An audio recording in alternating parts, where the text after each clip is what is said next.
أعوذ بالله السميع العليم من الشيطان اللعين الرجيم. بسم الله الرحمن الرحيم. الحمد لله على ما أنعم وله الشكر على ما ألهم، والثناء بما قدم من عموم نعم ابتدأها وسبوغ آلاء أسداها وتمام منن والاها جم عن الإحصاء عددها، والصلاة والسلام على سيد الأنام سيدنا ونبينا ومولانا أبي القاسم محمد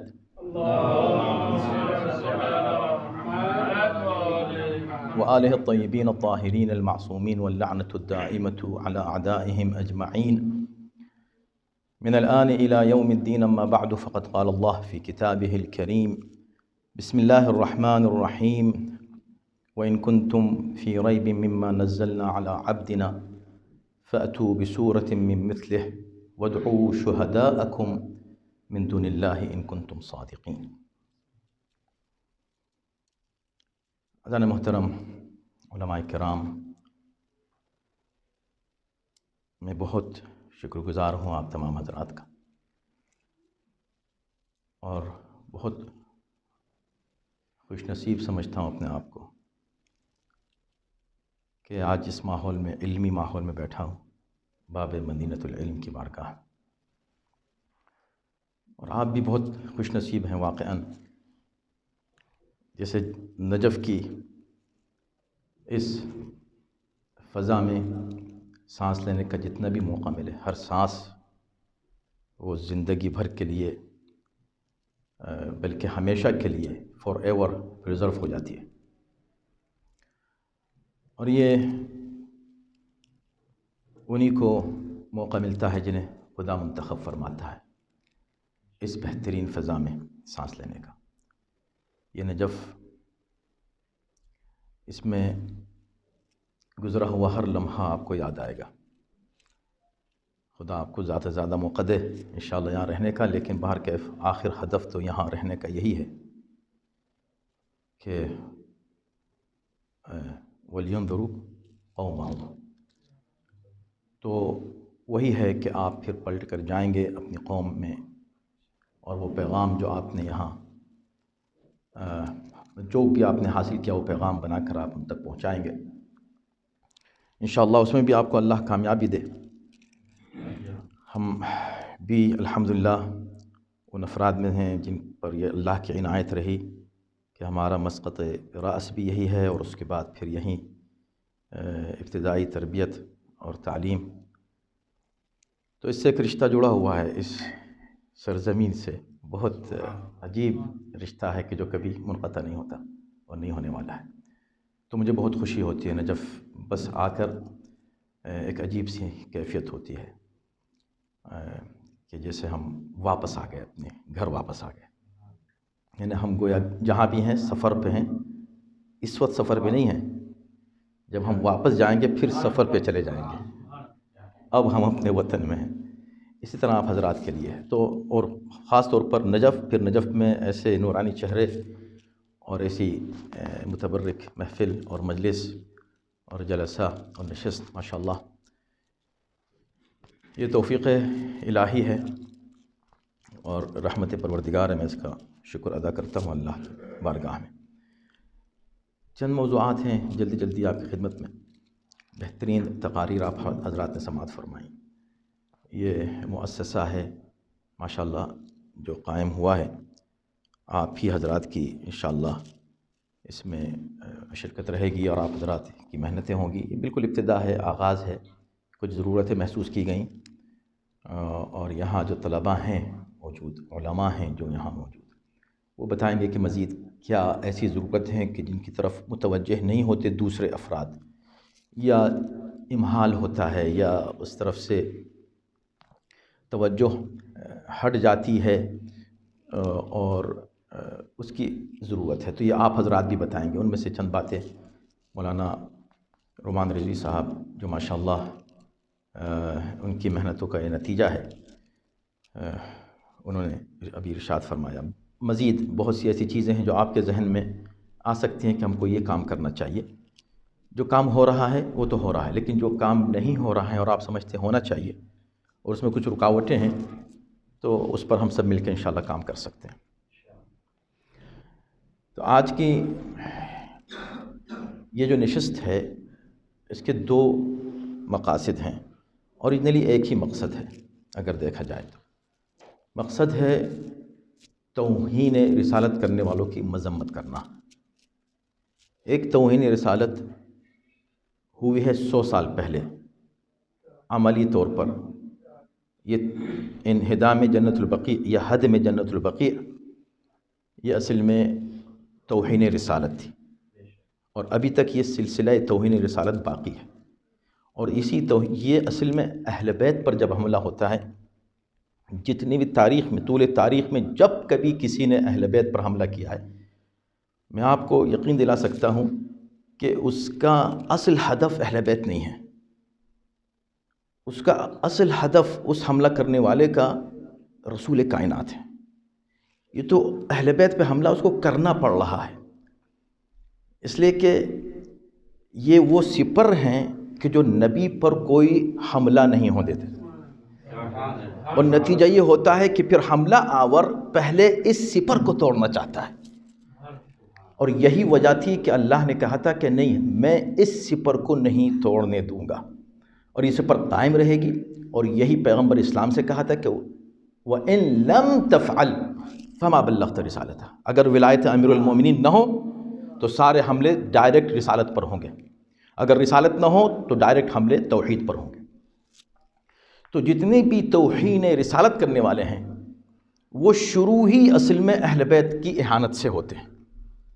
اہل بیت کی اہانت پہلے کریں گے، پھر رسول کی اہانت ہوگی۔ تو یہ جنت البقیع اسی کا سلسلہ ہے۔ اب آج کے اس دور میں ایک انتہائی بے حقیقت شخصیت، یعنی کہ یہ وہ شخص ہے کہ میں تو اس کا نام بھی نہیں لینا چاہتا، کیونکہ اس کی کوئی ویلیو ہی نہیں ہے۔ آپ کو یاد ہے جناب زینب نے کیا کہا تھا یزید سے کہ یزید یہ تو وقت کی بات ہے کہ میں تجھ سے بات کر رہی ہوں، انی لاستصغر قدرک، تیری حقیقت کیا کہ تجھ سے علی کی بیٹی بات کرے۔ اس شخص کی حقیقت کیا کہ ہم نبی کے غلام اس سے بات بھی کریں۔ لیکن ہاں، کیوں بات کر رہے ہیں؟ وہی ریزن جو جناب زینب نے دیا تھا کہ میں صرف اس لیے بات کر رہی ہوں کہ یہاں کھڑے ہو کر میں تجھ کو بتاؤں کہ یاد رکھنا، انک لا تمحو ذکرنا، تو اے یزید ہمارے ذکر کو مٹا نہیں سکتا۔ اس سے بھی جو بڑا اعلیٰ جملہ ہے، کمال کا علماء ہی سمجھیں گے اس کو، عوام اتنا نہیں سمجھ سکتے۔ ولا تمیت وحینا، وحینا کون کہہ رہا ہے؟ وہ ہماری وحی۔ اس نے کہا تھا کہ نبی پہ وحی نہیں آئی، زینب کھڑے ہو کے کہہ رہے تو ہماری وحی کو نہیں مٹا سکتا، ہماری وحی، یعنی شہزادی زینب علی کی بیٹی، نبی کی نواسی، اس وحی کو جو نبی پہ نازل ہوئی تھی اپنی طرف نسبت دے کے کہہ رہے ہیں یہ وحی ہماری ہے، تو کون ہے مٹانے والا؟ آج ہم اس منحوس سے کہ جس نے یہ گفتگو کی ہے اس سے کہتے ہیں کہ یاد رکھ، یہ جس شخصیت کی تو توہین کرنا چاہتا ہے، ہم اس کے غلام موجود ہیں، ہرگز تو ان کے نام کو نہیں مٹا سکتا، اور وحی الہی کو تو کبھی ختم نہیں کر سکتا۔ جب یزید نہیں کر سکا اتنی بڑی حکومت کے باوجود، تو تیری کیا حقیقت ہے؟ لیکن خیر یہ تو جوابات ہیں۔ البتہ چونکہ توجہ کیجیے، یہ سب مسائل ہیں اور یہ عالمی مسائل ہیں، اور یہ بات جو میں عرض کر رہا ہوں نجف سے، مولا علی کی بارگاہ سے، باب مدینۃ العلم کی بارگاہ میں بیٹھ کر عرض کر رہا ہوں، علماء کرام کی یہاں موجودگی میں، اور یہ بات انٹرنیشنل بھی ہو سکتی ہے، اس لیے کہ آج کل کوئی بات کمرے میں نہیں رہ جاتی۔ باقی میں عرض یہ کرنا چاہتا ہوں کہ ہم اس کا ذکر بھی نہیں کرتے، مذمت بیان کی بھی ضرورت نہیں تھی، ایسے نہ جانے کتنے آتے ہیں اور چلے جاتے ہیں، لیکن چونکہ ابھی ہم نے محسوس کیا کہ اس شخص کو کچھ لوگ استعمال کر رہے ہیں، لوگ نہیں، کچھ تنظیمیں، کچھ گروپ، کچھ طاقتیں، کچھ ایجنسیز، یا تو اس کو استعمال کر رہے ہیں یا کچھ اور کھیل ہے جو پیچھے کھیلا جا رہا ہے۔ ان کو پیغام دینے کے لیے اب ہمیں بولنا پڑتا ہے۔ ہم کہتے ہیں کہ بھئی یہ ڈرامے مت کرو، دیکھو ہم چیلنج کرتے ہیں دنیا کی ان تمام طاقتوں کو جو اس طرح کے لوگوں کے پیچھے ہیں، چیلنج کرتے ہیں. یہ چیلنج ہمارا نہیں ہے، ہم کون ہیں چیلنج کرنے والے؟ لیکن اس چیلنج پر بھروسہ کرتے ہوئے جو بہت پہلے کیا جا چکا ہے، ہم یہ کہتے ہیں کہ دیکھو یہ سب باتیں چھوڑو. یہ جو جنگ ہے نا اوپن ہے، لڑائی اوپن ہے، کوئی بات نہیں. مسئلہ یہ ہے کہ قرآن اللہ کا کلام نہیں ہے. تم یہ کہہ رہے ہو نا، ٹھیک ہے، تمہیں حق ہے انکار کرنے کا، تم ایک انسان ہو، ہم تم کو یہ حق دیتے ہیں کہ تم کہو کہ نہیں ہے. لیکن یہ کہہ کہ تم چلے جاؤ، یہ حق تم کو ہم نہیں دیں گے. تم ثابت کرو کہ اللہ کا کلام نہیں ہے. اس کے لیے قرآن بہت پہلے ایک چیلنج پیش کر چکا ہے. اسلام کے مقابلے پر تلوار اٹھانے کی ضرورت نہیں ہے، پیغمبر اسلام کی توہین کرنے کی ضرورت ہی نہیں ہے. اسلام کو ڈاؤن کرنے کے لیے سارے زور طاقتیں لگانے کی کوئی ضرورت نہیں ہے. سمپل سا ایک تم کو فارمولہ خود قرآن نے دے دیا ہے، ان کنتم فی ریب مما نزلنا علی عبدنا. اب یہ خدا کہہ رہا ہے تم اس کا انکار کر رہے ہو، میرا انکار ہو رہا ہے. آؤ، ہم نے جو اپنے عبد پر نازل کیا اس کے تعلق سے تمہیں اگر ذرا سا بھی کوئی شک ہے، فَأْتُوا بِسُورَةٍ مِّن مِثْلِهِ. اب یہاں پر من مثلہ میں ان تفصیلات میں نہیں جاتا، اس لیے کہ تفسیر بھی الحمدللہ ہمارا ایک جو موضوع ہے، اور بلکہ ہم نے اپنی زندگی کا ہدف بنایا ہے تفسیر کو. اس سے بھی انشاءاللہ آپ حضرات کی رائے سے اور آراء سے استفادہ کیا جائے گا. لیکن من مثلہ میں یہاں، اور دوسری جگہ سورہ یونس میں، سورہ ہود میں مثلہ ہی ہے، من نہیں ہے. ام یقولون افتراہ، یہ سورہ ہود. ام یقولون افتراہ قل فأتوا بعشر سور مفتریات وادعوا، ہر جگہ یہ کہا گیا ہے وادعوا من استطعتم من دون اللہ ان کنتم صادقین. سورہ یونس میں اب اس کو تھوڑا سا اس چیلنج کو آسان کر دیا گیا. اس کے علاوہ بھی ہیں، اب میں پوری تفسیرات میں نہیں جا رہا ہوں، لیکن یہ پیغام دینا چاہتا ہوں دنیا کو کہ سن لو. یہ سب حرکتیں کرنا، فساد اور فتنہ پھیلانا، اس کے سوا کچھ بھی نہیں ہے. اگر تم واقعی علمی اعتبار سے سامنے آنا چاہتے ہو تو یہ دروازہ ہمیشہ سے کھلا رہا ہے. ان سب باتوں کی ضرورت نہیں ہے. آؤ، آسان طریقے قرآن نے پیش کر دیے ہیں. پہلے کہا کہ اس جیسا قرآن لے آؤ. کہیں تو بہت بڑی بات ہو گئی، ایک جیسا قرآن کہاں سے لائیں گے؟ قرآن نے کہا ٹھیک ہے 10 سور مفتریات، چلو ٹھیک ہے 10 لے آؤ. پھر کہا ام یقولون افتراہ، چونکہ اس نے یہی کہا نا، افتراہ کہا، اس نے یہی الفاظ استعمال کیے ہیں. ام یقولون افتراہ، قرآن پہلے کہہ چکا ہے. قل فأتوا بسورة مثلہ، سورة مثلہ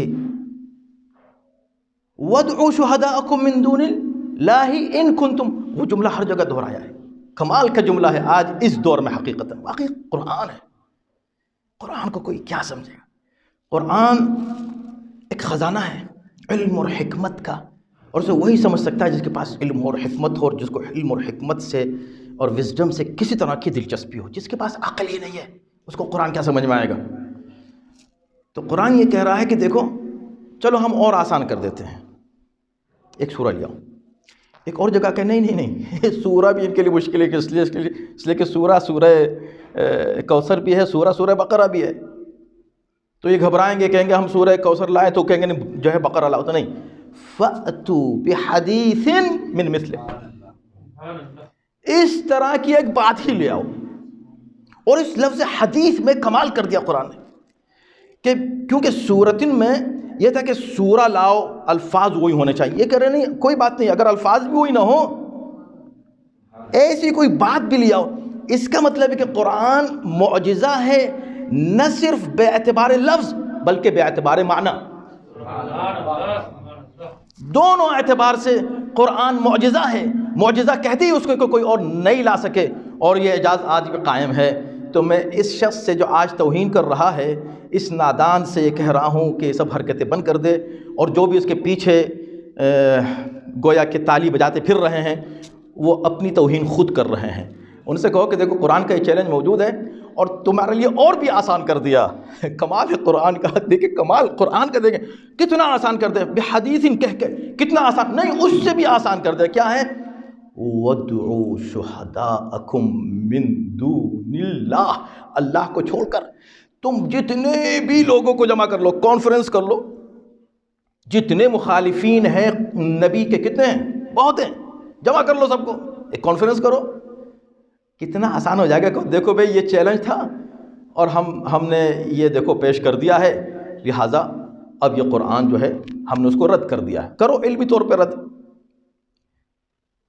تو جو علمی میدان میں مقابلے پر نہیں آ سکتا، پھر وہ تلوار لے کر آتا ہے، پھر وہ بندوق لے کر آتا ہے، پھر وہ ٹیررسٹ بن کر آتا ہے، پھر وہ ظلم کر کے سامنے آتا ہے۔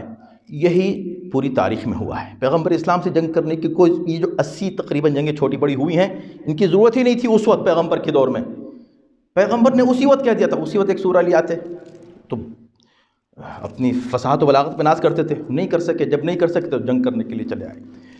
یہی سلسلہ آج تک جاری ہے، لیکن ہم لوگ مطمئن الحمدللہ اس لیے ہیں کہ قرآن کا جو چیلنج ہے وہ باقی رہے گا، اور ہمیں اطمینان ہے کہ قرآن سمجھنے والے، پڑھنے والے ذرا سا کچھ تھوڑا سا فکر اگر کریں قرآن میں، جو اتنا لطف آنے لگتا ہے، آدمی پھر کسی اور کام میں اس کو مزہ ہی نہیں آتا۔ اس کو جتنی بھی فرصت ملتی ہے نا کہ قرآن پڑھوں گا، تفسیر پڑھوں گا، اس میں غور و فکر کروں گا، اور اس میں تدبر، افلا یتدبرون القرآن ام علی قلوب اقفالها۔ ایک بات ہو گئی، بس جلدی سے دوسری بات۔ تو ایک پیغام تو یہ ہوا کہ یاد رکھنا قرآن کا آج بھی چیلنج ہے کہ تم تمام دشمنان رسول، دشمنان قرآن، مخالفین قرآن سب کو جمع کر لو، اور جمع کر کے ایک سورہ یا اس طرح کی کوئی ایک بات لے آؤ۔ یہ چیلنج ہے، جب لے آؤ گے پھر کہنا کہ قرآن نہیں ہے اور اللہ کا کلام نہیں، پھر کہہ دینا، ابھی مت کہو، تمہیں کوئی حق حاصل نہیں یہ کہنے کا کہ اللہ کا کلام نہیں۔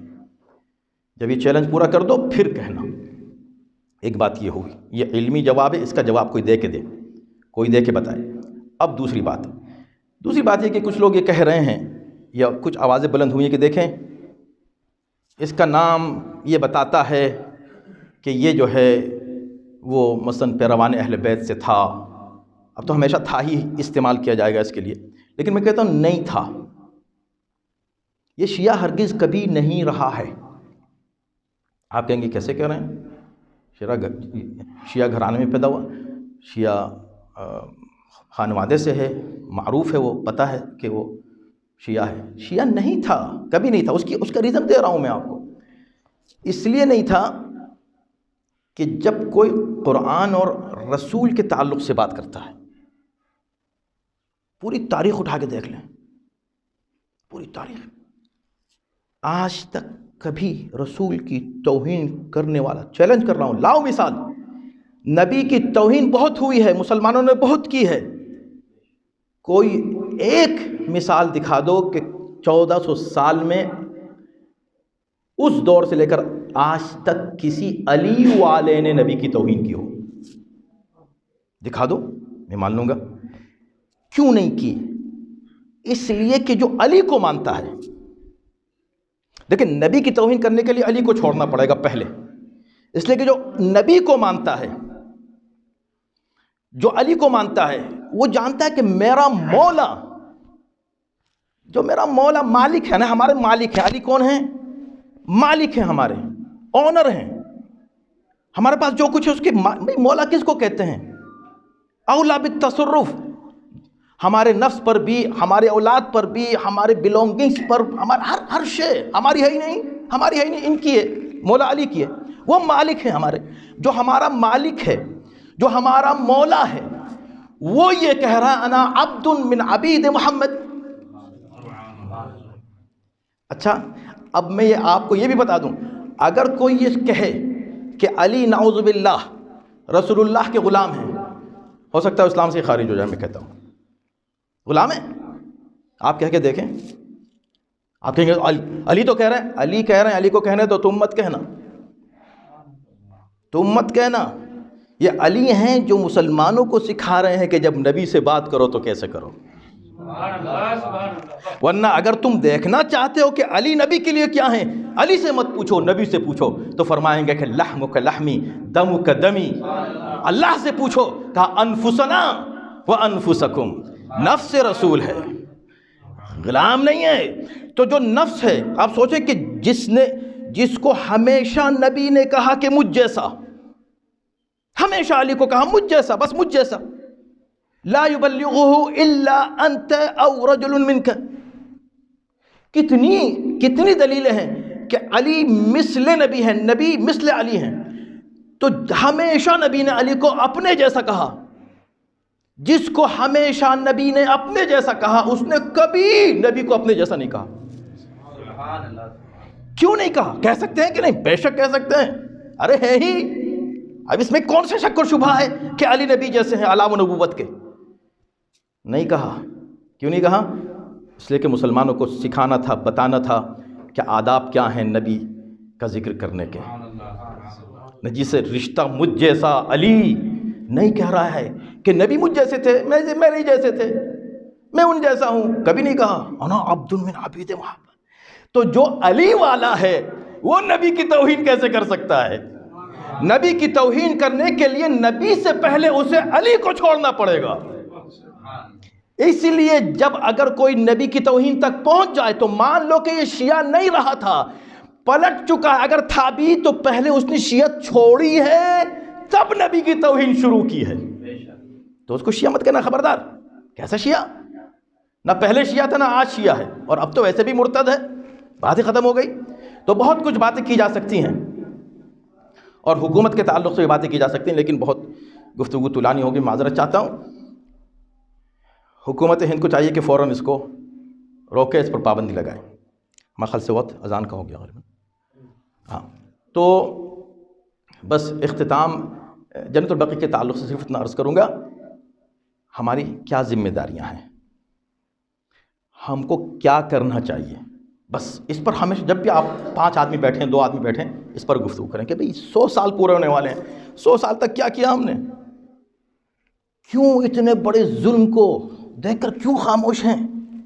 یہ جو 40 کی رونقیں ہیں، یہ جو آج ان روزے کی شان ہے، یہ وہاں کیوں نہیں یاد آ رہی ہے ہم کو؟ کیوں نہیں؟ کیوں ابھی وہ وہاں پر یہ مجبوری، کیا مجبوری ہے آج اس دور میں؟ کیا مجبوری ہے کہ ہم کیا بول بھی نہیں سکتے کہ تم نے غلط کیا؟ کون سی مجبوری ہے بتائیں مجھے. کہیں تو صحیح، بات تو کریں، آواز تو بلند کریں، مل جل کے کچھ تو کریں. اور اب ایک موقع اللہ نے دیا ہے، 100 سال کی بات، 100 سالہ. اگر اس وقت تک کوئی خاموشی تھی تو یہ بہترین موقع. اگر یہ بھی گزر گیا اذان محترم کہ 100 سال گزر گئے اسی خاموشی میں، تو دشمن کے حوصلے بہت بلند ہو جائیں گے. میں صرف یہ کہتا ہوں کہ کچھ ہو یا نہ ہو، یہ ہمارا کام نہیں ہے کہ کیا ہوگا. بہت لوگ گزر رہے ہیں، کیا کریں گے؟ اچھا فائدہ کیا ہوگا؟ یہ ہمارا کام ہے ہی نہیں کہ ہوگا کیا. ہمارا کام یہ ہے کہ ہمیں کرنا کیا ہے. ہمارا کام یہ ہے کہ ہمارا فرض کیا ہے. نتیجہ ہمارے ہاتھ میں نہیں، اللہ کے ہاتھ میں ہے. اللہ جانے کہ کیا ہونا، ہمیں کیا پتا کہ کیا ہونے والا ہے. ہماری ذمہ داری کیا ہے، یہ ہم اپنے آپ سے پوچھیں اور ایک دوسرے سے پوچھیں. کیوں خاموش رہے؟ کیوں نیند آ جائے؟ کیوں کھانا کھا لیں؟ کیوں ناشتہ کرنے لگیں؟ کیوں ایک دوسرے سے ہنس کے بات کریں جبکہ جنت البقیع یہ جو ہے اس طرح مسمار ہے؟ کیوں؟ پوچھیں کیوں. تو اس کے بعد پھر وہ جذبہ آئے گا کہ نہیں، اب ہم اٹھتے بیٹھتے یہ طے کر لیا ہے کہ جب تک جنت البقیع تعمیر نہیں ہو جائے گی ہم چین سے نہیں بیٹھیں انشاءاللہ. بس اتنا ہی ہے. اور کیا کچھ ہوا ہے اس سلسلے میں آپ کو خوشی ہوگی کہ بھی موقع ہوگا تو پورا پریزنٹیشن ہمارے ویب سائٹ ہے، آپ جا کر دیکھیں. عالمی پیمانے پر ہر زبان میں، ہر فیلڈ میں، ہر الحمدللہ اصل میں کم سے کم 15 پروجیکٹس ہیں UN میں جو کامیابی آج تک کسی نے جا کر ان کا گریبان UN میں نہیں پکڑا ہے، ہم لوگوں نے کیا ہے. واقعاً گریبان پکڑا ہے. میں یہ جو لفظ استعمال کر رہا ہوں صحیح ہے، گریبان پکڑا ہے جنیوا میں جا کر ہم نے پوری دنیا کے سامنے. آج ویب سائٹ پر، UN کی ویب سائٹ پر موجود ہے، ہماری آرگنائزیشن کے نام کے ساتھ البقیع نے ایسا کیا اور انہوں نے یہ جواب دیا. ان کی ویب سائٹ میں موجود ہے UN کی، اور اس کا کبھی نہیں ہوا ہسٹری میں. اس سے آگے ہو سکتا ہے، بہت کچھ ہو سکتا ہے اور ہو رہا ہے، اور انشاءاللہ بیداری آئے گی۔ لیکن یہ سال، ایک سال جو رہ گیا، میں آپ سب سے گزارش کرتا ہوں دست پلیز اس تحریک کا حصہ بنے۔ آپ ہیں، بننا نہیں ہے۔ ایک بار آیت اللہ سیستانی سے ہماری ملاقات ہوئی، جب ان سے بات ہوئی تو ایک ہی لفظ میں نے کہا اور انہوں نے پوری تقریر کر دی۔ میں نے کہا آقا میں آج آپ سے کچھ نہیں مانگتا، ایک چیز مانگنا چاہتا ہوں۔ ایک چیز کا کیا؟ ہم نے کہا بس دعا کریں کہ اللہ مجھ کو امام زمانہ کے ساتھیوں میں شامل فرمائے۔ پوری تقریر کر دی۔ انہوں نے کہا کہ آپ ہیں ان کے، ہیں شامل کر دے، کیا مطلب؟ آپ کیوں ایسا سوچ رہے ہیں کہ شامل کر دے؟ آپ ہیں۔ کیا اس وقت امام کو سپاہیوں کی ضرورت نہیں ہے؟ کیا اس وقت امام کو کارندوں کی ضرورت نہیں ہے؟ کیا اس وقت امام کو سپورٹ کی ضرورت نہیں ہے؟ اگر آپ ان کے کاز کا کام کر رہے ہیں تو آپ ہیں۔ اسی طرح میں عرض کر رہا ہوں، آپ سب حضرات الحمدللہ ہیں امام کے ساتھی ہیں، مگر ان کے کاز کی طرف توجہ دیں۔ انشاءاللہ اس پر ہم مل جل کے کام کریں، اور جو آپ کے نظر میں کوئی اچھا سجیشن آئے کہ ہم کو یہ کرنا چاہیے، اس کو ہم لوگ مل جل کے کریں۔ پروردگار انشاءاللہ آپ کو اجر جزیل کرامت فرمائے۔ اور بہت شکریہ آپ تمام حضرات کا، مولانا رومان رضوی صاحب کا، تمام علماء کرام کا جو تشریف لائے، بزرگ علماء اور تمام شخصیات۔ خداوند عالم انشاءاللہ آپ کو اجر جزیل کرامت فرمائے، اور باب مدینۃ العلم سے آپ کو انشاءاللہ علم کا تبرک حاصل ہو جائے مزید انشاءاللہ۔ السلام علیکم ورحمۃ اللہ۔